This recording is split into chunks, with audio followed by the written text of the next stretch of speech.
Bienvenue sur Topics, ton opportunité de pouvoir t'informer sur la crise suicidaire. Ce projet vise à sensibiliser les auditeurs à la crise suicidaire grâce à une série de podcasts faisant intervenir différents étudiants et professionnels de la santé. Ce projet a été réalisé par 4 étudiants de Master 2 de psychologie clinique et de psychopathologie intégrative sous la supervision de Madame Chauchard, enseignant-chercheur en psychologie à Nantes Université. Ce projet est également construit en collaboration avec le 3114, un organisme dédié à l'aide et à l'écoute face au suicide. Dans le cadre de ce second podcast, nous avons échangé avec 2 intervenants du 3114, Franck et Amélie, afin de vous présenter des éléments ayant trait au risque de suicide. Attention, le contenu de ce podcast est susceptible de heurter votre sensibilité.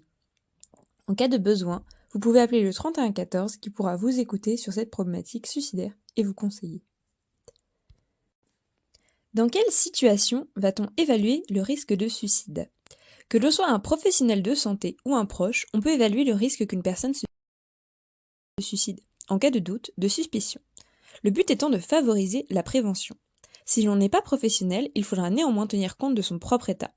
Il est préférable d'aider un proche lorsqu'on se sent soi-même stable, afin de ne pas se mettre excessivement en difficulté ou d'aggraver la situation. Quels signes d'alerte peut-on repérer dans le discours, le comportement et l'état émotionnel d'une personne ? Le premier truc, moi, qui me vient à l'esprit, c'est comme si vous notiez une rupture avec un état antérieur et notamment quelqu'un qui va avoir tendance à s'isoler. Quelqu'un qui peut être très sociable. Du coup, on est dans le cadre des étudiants. Voilà, qui ne sort plus. Non, je vais rentrer chez moi après les cours. Le niveau scolaire aussi qui peut baisser.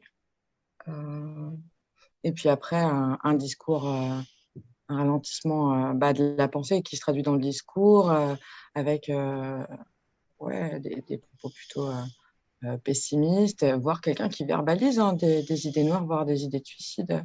Forcément, voilà, il y a un seuil d'alerte. Mais j'aurais dit ça, ouais. Tendance à l'isolement en premier lieu. En effet, souvent certains expriment des idées suicidaires, d'autres de manière un petit peu détournée. Ça peut être j'en ai marre de la vie, c'est une trop grosse pression pour moi, je n'ai plus envie de souffrir. Donc c'est pas forcément une idée suicidaire qui est vraiment clairement verbalisée. À partir du moment où il y a moins de facteurs protecteurs, une personne qui est isolée, qui a une pathologie psychiatrique aussi sous-jacente, qui a des traits d'impulsivité, une anxiété majeure. Qui a des troubles du sommeil aussi. Souvent, on retrouve des personnes qui ont des troubles du sommeil. Ça peut être un signe clinique qui peut être inquiétant et qui peut éventuellement prédire un passage à l'acte. Mais après, comme c'est différencié, comme chaque appel, en fait, chaque personne est différente avec un parcours de vie différent, c'est à nous après d'évaluer, quoi. Un dernier signe, c'est quelqu'un chez qui vous repérez que, parce que toujours dans le cadre de quelqu'un qui est étudiant, consommation de toxiques ou d'alcool. Vous voyez, qui se majorent, qui deviennent de plus en plus régulières. Voilà. Il y a quelque chose qui ne fonctionne pas au moins bien, ou on va vers le produit pour une autre fonction que le côté un peu festif. Lorsqu'on souhaite évaluer le risque qu'une personne se suicide, il est important de tenir compte de 3 éléments. La présence de facteurs de risque, l'urgence et la dangerosité. Les principaux facteurs de risque pour le suicide ont été présentés dans le podcast précédent, Généralité sur la crise suicidaire et le suicide. Repérer ces facteurs chez quelqu'un peut nous permettre d'évaluer le risque que cette personne se suicide et agir en conséquence. Plus les facteurs de risque seront nombreux et conséquents, et plus la personne sera vulnérable au suicide. Attention néanmoins, car comme nous l'avons évoqué dans le premier podcast, les facteurs de risque à eux seuls ne suffisent pas pour déterminer si une personne va se suicider ou non. Le deuxième point important à observer pour évaluer le risque concerne l'urgence. Il s'agit de savoir à quel point la personne est avancée dans son projet de suicide. Voici des exemples de questions que l'on peut se poser. À quel point la personne en question est-elle motivée pour se suicider ? A-t-elle élaboré un scénario précis pour se suicider ? Sait-elle comment elle va se suicider ? Et quand est-ce que la personne compte le faire ? Plus le scénario est élaboré et concret, et plus le risque de suicide sera important. De la même manière, plus la personne est motivée à concrétiser rapidement, et plus le risque de suicide sera élevé. Là encore, l'urgence à elle seule ne suffit pas pour prédire si une personne va se suicider ou non. Enfin, le dernier élément à prendre en considération concerne la dangerosité. Il s'agira d'évaluer les moyens que la personne a à sa disposition pour se suicider et à quel point ces moyens sont accessibles, létaux et en adéquation avec son scénario de suicide. On peut par exemple se demander si la personne en question est en possession d'une arme à feu ou de médicaments avec lesquels elle pourrait se suicider. Comment est-ce que vous évaluez le risque de suicide des personnes qui vous appellent ? Alors pour nous, c'est ce qu'on appelle le RUD, le risque d'urgence et de dangerosité. Et concrètement, les questions à poser, en gros, c'est est-ce que tu as des idées noires, des idées de suicide? Essayer de savoir un petit peu où ils en sont. Pour moi, une idée, ce qu'on appelait avant des idées noires, mais qui sont des idées suicidaires passives ou un peu morbides, c'est je pense à la mort, j'y réfléchis, mais pour autant, j'ai pas forcément envie de passer à l'acte ou de mettre fin à mes jours. Idée suicidaire, il y a l'intention de mettre fin. En tout cas, on pense à mettre fin à ses jours. Je sais pas si tu es d'accord avec ça. Après, nous, c'est vrai qu'on utilise un vocabulaire différent. On utilise des idées suicidaires passives ou actives. Passives, comme vous dites, des idées comme ça qui viennent un petit peu en porte-pièce, de manière qui, voilà, le patient se dit pourquoi pas? Pourquoi je ne passerai pas à l'acte? Et en effet, par contre, dès lors qu'il y a une élaboration d'un scénario, quelque chose qui est vraiment scénarisé avec automatiquement, au travers le RUD, on arrive à un état d'urgence beaucoup plus important, quoi. Dès lors qu'il commence à élaborer le scénario, on se dit que là, il y a un effet de gravité, quoi. Ça, c'est un peu la deuxième étape. C'est est-ce qu'il y a des idées suicidaires? Ok, tu as pensé à quoi? D'accord. Est-ce que tu as les moyens de mettre en place? Que les gens qui disent j'ai envie de faire une IMV, d'accord, mais est-ce qu'il y a des médicaments à la maison? Oui. Est-ce que. Voilà. Et le dernier critère d'urgence, de gravité, c'est est-ce que tu as pensé à un moment? Est-ce qu'il y a une deadline? Est-ce qu'il y a quelque chose qui va les retenir? Bah non, de toute façon, je ne passerai pas à l'acte tant que je n'ai pas passé mes examens. Voilà. Et après, on interroge aussi tout ce qui est, ce qu'on appelle l'anamnèse, c'est l'histoire médicale, c'est qu'une personne qui a des troubles psychiques sous-jacents, en effet, il y a un risque de passage à l'acte qui est d'autant plus grand, quoi. Et une fois que vous avez réuni toutes ces informations, comment est-ce que vous encouragez la personne à aller chercher de l'aide? En premier lieu, en fait, dès lors qu'on communique avec une personne au bout du fil, le tout, c'est d'abord de créer un lien thérapeutique, en fait, un lien de confiance. Ouais. Voilà, on essaie de discuter avec, tout dépend. Après, ça diffère selon que la personne soit âgée ou plus jeune, mais c'est créer un lien de confiance. Et une fois que ce lien est établi, en fait, on leur explique que finalement, parce que les idées suicidaires sont pas souvent mal vécues, honteuses, parce que c'est quelque chose d'intime. Et donc, en fait, ils s'autorisent d'en parler avec nous.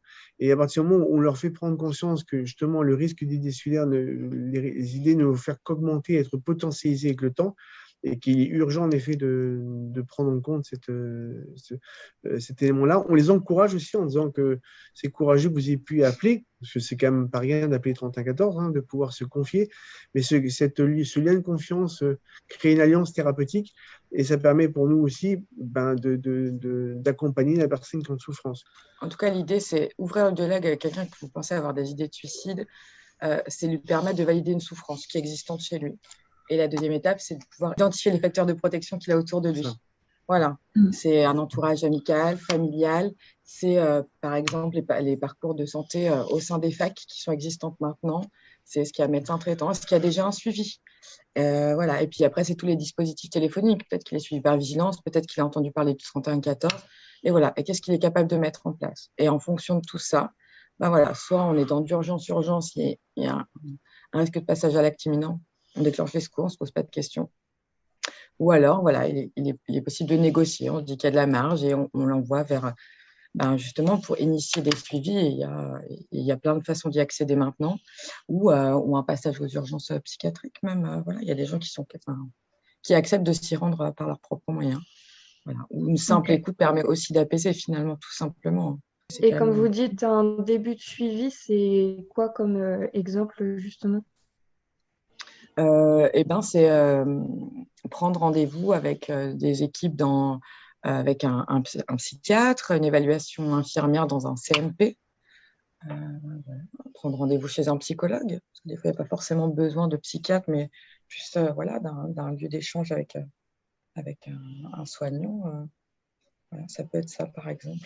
Et à partir du moment où on lui propose de rendez-vous avec un psychologue, au moins on se projette sur autre chose. C'est une manière de dire, on ne vous laisse pas, nous, c'est vrai qu'on a les communications téléphoniques, on essaie de gérer la crise en urgence, suicidaire, on essaie de faire abaisser la charge anxieuse et suicidaire, mais par la suite, il faut qu'il y ait en tout cas une personne qui ressource à l'extérieur, qui puisse le revoir.